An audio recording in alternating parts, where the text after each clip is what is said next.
Menurut Bung Ben, itu kenapa terjadi seperti itu? Apakah karena fungsi Bapeda sebagai fungsi koordinasinya yang lemah atau seperti apa?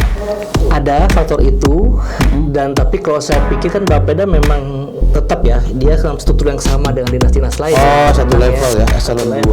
Okay. Sebenarnya benar Bapeda tuh agak susah kalau dia harus memaksa dalam tanda kutip dinas lain ya.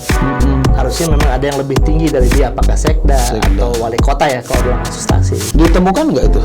Nah itu yang tergali nggak? Saya pikir belum berjalan ya.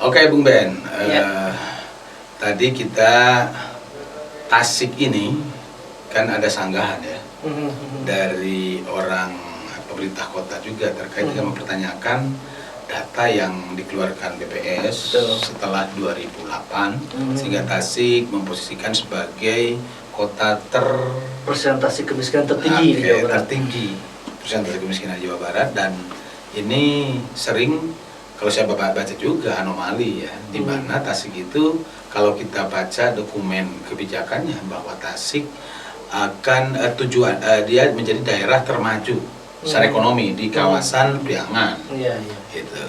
Dan biasanya harus berkorelasi juga karena ekonominya maju, otomatis aktivitas masyarakatnya tinggi dan tentu saja nanti berkorelasi juga dengan tingkat income ya, pendapatannya itu. Tapi kok bisa seperti itu, ada apa ya bisa seperti itu anomali? LPE-nya kan paling tinggi. Betul. Jadi ya kayak kita bicara dari klaim dari pemerintah dulu, katanya Tasik tiba-tiba melonjak di kemungkinan itu akibat adanya pengembangan wilayah ya, penentang ya. Jadi dia jadi kota kan ya, dengan tambahan kecamatan-kecamatan ya. Ya, kita tahu bahwa Tasik tadinya kan Kotip. Betul. Setelah reformasi tidak dikenal Kotip, maka ada Pemkot atau Pemkab. Dan wilayah Tasik itu bertambah, yang tadinya hanya 3 kecamatan, kalau nggak salah menjadi 10. Dan ternyata secara sosiologi masih daerah yang desa. Jadi yang menjadi dugaan mereka adalah tadi perubahan status ini, sehingga dia harus tiba-tiba menampung beberapa kecamatan yang karakteristik desa. Sedangkan dia kan jadi kota ya, dan kota itu punya standar tingkat penghitungan ekonomi, termasuk garis kemiskinan yang berbeda. Oke, itu asumsi yang mereka bawa ya, munculkan bahwa kenapa tiba-tiba muncul dan mereka merasa itu tidak adil. Tapi kalau melihat itu kan sebenarnya BPS itu mengeluarkan data tuh dari Susenas ya, artinya Susenas itu kalau ya saya bukan ahlinya, tapi saya berdiskusi dengan teman-teman yang memang berkecimpung di sana. Nampaknya argumen itu agak sulit bisa dipercaya karena BPS pun pasti punya justifikasi. Jadi tidak berarti bisa meratakan lah seluruh wilayah kecamatan Tasik itu standarnya seperti Tasik kota misalnya. Artinya standar kemiskinan itu hasil rata-rata kurang lebih seperti itu pandangannya. Nah, kenapa Tasik itu bisa tinggi dan bahkan sekarang pun ya masih tertinggi ya, walaupun katanya stagnan kan dari 26 lumayan lah sekarang ketika. Nah, karena tadi kalau mereka mengambil asumsi bahwa ini wilayah pedesaan, tiba-tiba masuk ke dalam kota. Nah, yang saya pertanyakan kemarin adalah, apakah ada nggak strategi yang membuat masyarakat itu bisa berintegrasi dengan ekonomi kota? Nah, itu yang sebetulnya agak sulit untuk dijawab. Karena gini, contoh aja ya Pak Nanang, kami menemukan data bahwa sebagian besar program-program kemiskinan di kota Tasik ini masih merupakan kebijakan pusat sebenarnya. Oh, jadi belum ada intervensi pemerintah kota yang generik. Hanya satu yang kami temukan, yaitu tadi pembayaran iuran. Yang iuran, yang untuk kelompok miskin dan di-handle oleh pemerintah kota. Tapi kami setelah lebih lanjut, ternyata itu tidak spesifik untuk orang miskin. Selama mereka datang ke fasilitas kesehatan, tidak punya BPJS, ya itu akan kami bayarkan. Bukan spesifik untuk. Jadi masih minim misalnya inisiatif dari kota sendiri ya. Jadi sebagian besar namanya program kemiskinan yang masih PKH, BPNT gitu. Jadi masih pakai program pusat ya, sehingga tidak ada, mestinya kan gini, kalau nyadar bahwa mereka punya warga miskinnya masih banyak, masih harus menjadi prioritas ya bagi Ya para terutama ya intervensi. ciri khas Tasik ya, kalau kita bicara tadi ya bagaimana program yang ciri khas Tasik itu integrasi tadi ya. Orang yang asal wilayah pedesaan bisa Mengubah integrasi itu ya, dengan ekonomi kota ya Pak Nandang ya. Nah itu yang belum kita temukan ya kemarin ya di studi kami. Oke. Jadi waktu kemarin selama monitoring itu tidak ditemukan intervensi khas. Tadi pernah sebutkan WUB, Wirausaha Baru. Betul. Wirausaha Baru itu kan janji politik periode kedua di wali kota ini yang sekarang dan wakilnya itu untuk mencetak wirausaha baru, kalau tidak salah ya, di RPJMD-nya itu per tahun sekitar 1.000 ya, 1.000 WUB. Mungkin ya. Ditemukan nggak itu bagaimana bentuk WUB itu? Ya. Keluar nggak kemarin itu? Menarik sekali, kami kemarin sempat mengunjungi itu sampai kelurahan ya Pak Nandang. Oke. Dan di beberapa kelurahan atau kecamatan itu tidak mendengar nama itu ya. Jadi hanya muncul mungkin di dinas-dinas tertentu. Dan memang kita temukan memang sifatnya apa ya Pak Nandang, sifatnya kegiatan tahunan ya karena ya. Rutinitas. Jadi sifatnya dia tuh tidak berkelanjutan gitu. Jadi tiap tahun tuh saya melihat harus ada misalnya membentuk kelompok baru begitu. Jadi tidak satu dibimbing secara berkelanjutan. Sampai tuntas. Ya betul. Dan juga kalau kita menemukan misalnya tiap tahun tuh berganti-ganti tema, berganti-ganti kelompok seperti itu. Jadi saya sih cenderung mungkin masih melihat ya tadi kejarannya kan di RPJMD kuantitas ya, jumlah orang yang ikut ya. Kalau itu sepertinya ikuti itu ya jelas. Tiap tahun mah kita bentuk aja kelompok baru, kita dampingi kelompok lama ya. Kita minta aja bantuan. Itu biasanya apa sih? Apa keterampilan dari para eksekutornya, OPD yang menanggung jawab itu, atau ada hal lain? Kalau saya lihat mungkin seperti masalah klasik negara ini adalah koordinasi ya Pak Nanda. Koordinasi. Jadi artinya kan harusnya kalau kita bicara kemiskinan, apalagi tadi disebutkan ekstrim ini khusus ya sangat multi sektor ya. Bahkan kalau kita lihat di perpresnya itu kan semua kementerian bahkan sampai polisi, TNI, BPN itu terlibat ya dalam ini. Dan itu kan penting butuh koordinasi. Dan di daerah pun juga kalau kita lihat si TKPKD tadi Pak Nandang ya, itu sangat multi sektor. Cuman ya bagaimana koordinasi bisa terjadi misalnya kalau minimal pertemuan-pertemuan ya, yang teknis itu pun tidak dilakukan gitu ya Pak Nandang ya. Belum lagi kalau saya melihat misalnya ya seperti daerah lain, Bapeda ini memang betul ya, dia mengkoordinasikan berbagai perencanaan, anggaran, tapi kan tetap hal-hal yang business as usual ya Pak Nandang ya. Oke. Seperti itu saya melihatnya ya.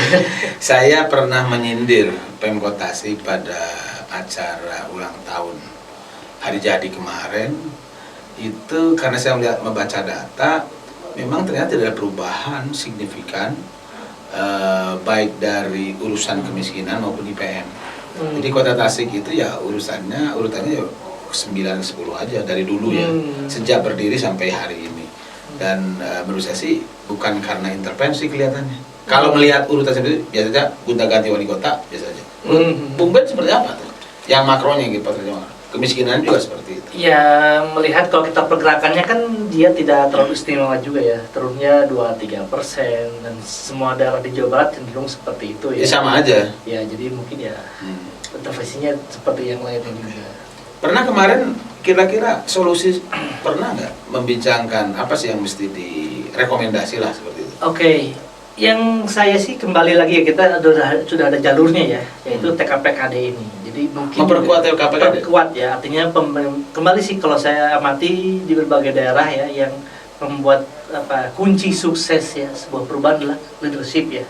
Penantang ya. Di level mana di kepala daerah? Di kepala daerah, jelas. Kepala daerah ya. Kepala daerah. Jadi itu mungkin harus kembali di suarakan ya Pak Nandang ya. Kepala itu mungkin harus disadarkan. Ini Anda tuh punya berbagai tim yang harus kembali Anda kelola gitu kan ya. Dan ini pengelolaannya artinya ya Anda perlu perhatikan gitu loh. Artinya perlu Anda cek. Nah itu yang saya lihat sering kali ya atau luput ya. Karena mungkin saya tidak tahu tadi bisnis usual pun sudah aman, sudah nyaman ya Pak Nandang ya. Nah, bahkan ya kalau saya lihat juga masalah ini ya tidak hanya daerah sih ya di tidak kabupaten maupun di provinsi, saya pikir juga di tingkat nasional pun masalah koordinasi ini PR besar ya bagi bangsa ini. Kalau di pusat kan tadi yang di mana Presiden mencanangkan kemiskinan ekstrim 0% 2024, yang tadi sekitar berapa, 4 juta ya, sekitar 4 di nasional, di nasional itu 10 jutaan. Oh 10 jutaan gitu kan. Di Jawa Barat di bawah 1 juta itu. Ada nggak suara bagaimana kita turun dari nasional? Kan sudah muncul tuh dari gubernur nih Jawa Barat. Oke, dari gubernur. Kembali lagi yang tadi saya ceritakan ya, artinya kalau suara yang paling satu kan sebuah dokumen ya. Ya, oke. Dokumen perencanaan itu menjadi pegangan pertama. Ya. Tapi kembali, saya sampai kemarin mencari-cari di dunia maya, di googling segala macam. Pertama, saya kesulitan mencari namanya website TKPKD Di Jawa Barat. di Jawa Barat. Oke. Bahkan saya cari ke Bapeda, kan Bapeda sebagai sekretarisnya ya, harusnya Ya. punya ada TPKD. Tidak ada, hanya beritanya 2 atau 3 tentang rapat koordinasi dan sebagainya. Apalagi saya mencari dokumen jelas tidak ditemukan. Ya. Tapi saya menemukan sesuatu yang menarik nih. Jadi di website tersebut muncullah rapat koordinator bla bla bla gitu kan. Muncullah sebuah slide mengenai kebijakan miskin yang sumbernya menarik Instagram Oh, gubernur. gubernur. Kan nggak bisa berhenti di sana gitu loh. Masa cerita-cerita gubernur menjadikan sebuah bahan resmi gitu kan, harusnya kan. Dan di sana juga ada sebuah, dalam slide yang sama dalam koordinasi di 2018 itu sudah ada namanya dashboard TKPKD. Oke. Dan tidak ada. Tidak ditemukan. ada. Ya, kalau hanya begitu kan, slide-nya. artinya itu di bagian kecil websitenya Bapeda lah ya. Iya, jadi di presentasi, di betul. slide muncul itu, tapi dicek, dikonfirmasi ternyata tidak ya. ada. Dan saya cek, Jakarta punya TKPKD, Jawa Tengah punya, bahkan sampai NTB itu punya website ya. Artinya informasi itu di sana ya. Dan kalau googling kan TKPKD Jawa Barat ya, masa sih nggak muncul gitu ya, gitu kan, sebagai pemerintah. Nah, itu kan indikator ya Pak Nandang ya, sejauh mana keseriusannya dan tadi ya, keperhatiannya ya Pak Nandang ya. Kalau untuk hal-hal yang sangatnya informasi kepada publik saja tidak menyediakan, lalu gimana publik bisa mengecek, bisa memantau dan lain sebagainya gitu. Bukankah misalnya yang sering menjadi, dan sekarang orang kalau yang bukan yang mengkritisi dia terlalu banyak gimmick untuk mendorong ekonomi kita, terutama kan nanti berkorelasi dengan penurunan kemiskinan. Ada OPOP di provinsi itu, ada apa, petani milenial, ada beberapa program itu. Menurut Bung Ben sendiri seperti apa? Pertanyaan saya, apakah orang-orang desa itu masuk nggak dalam orang yang miskin jadi targeted? Kalau dia mengklaim ada 3.000 misalnya apa orang yang dapat apa sih namanya bantuan pesantren lah atau apa ya? OPOP, ya. Apakah orang-orang pesantren masuk nggak dalam Kategori yang tadi? Kategori yang misalnya masuk dalam database DTKS nggak? Gitu kan ya Pak Nanang ya? Iya. Itu kan berarti kalau dia masuk berarti benar dia mengintervensi orang yang memang perlu gitu kan. Tapi kalau sifatnya terlalu makro ke lembaga nggak dicek orang penerimanya, saya agak sulit ya menjadi yakin optimis menyasar orang yang tepat gitu. Ya, ada kalau data yang pernah saya baca juga Bappenas itu melansir bahwa Jawa Barat itu slum area di daerah-daerah kawasan industri ternyata juga tinggi juga. Warga miskinnya. Betul. Itu kenapa ada gap? Mestinya sih daerah maju sudah mulai berkurang. Ya tadi kan kembali ini banyak program yang memang tidak tepat sasaran berarti kan ya Pak Nanang ya. Kalau tadi Pak Nanang bicara slum area dan kita ini masih apa ya, sering terjebak pada sifatnya administratif. Misalnya gini, kalau Pak Nanang bayangkan orang yang miskin ekstrim, mereka tinggal di mana kira-kira Pak Nanang? Ekstrim nih. Iya. Kan kebanyakan gelandangan ya. Gelandangan. Orang yang pakai roda. Punya KTP nggak kayak gitu? Iya, secara ternyata dia tidak memenuhi juga. Nah, bahkan oke lah kita bicara data yang terbaik dari TKS lah ya, yang paling lengkap kita miliki juga itu masih sangat bias oleh tadi keadministrasian. Misalnya dia harus namanya pada NIK ya, NIK-nya tuh harus terdaftar. Iya. Nah artinya kalau pemerintah daerah serius untuk hal itu ya di provinsi maupun ya di kota, saya tidak temukan ada, misalnya saya tanyakan berkali-kali ke pemerintah daerah. Kalau orang-orang misalnya yang sangat miskin, ekstrim nih Pak, sangat miskin, orang gelandangan, tidak punya rumah, bisa nggak dia dapat kemudian dapat KTP? Sepertinya belum ada bisa menjawab itu Pak Nandan. Lalu gimana dia bisa masuk ke dalam database dan gimana bisa mendapat bantuan gitu kan? Tapi kan misalnya orang-orang seperti itu apakah sebanyak itu yang disebut dengan kemiskinan ekstrim atau Ya tidak banyak, tapi kan kalau kita mau bicara 0% artinya semuanya ya harus oke. kan. Kalau targetnya 0%, dia semua harus 0. Jadi Iya. tidak termasuk yang sudah termasuk yang Kalau dalam istilah apa tuh sustainable goal development apa no one left behind katanya. Oke.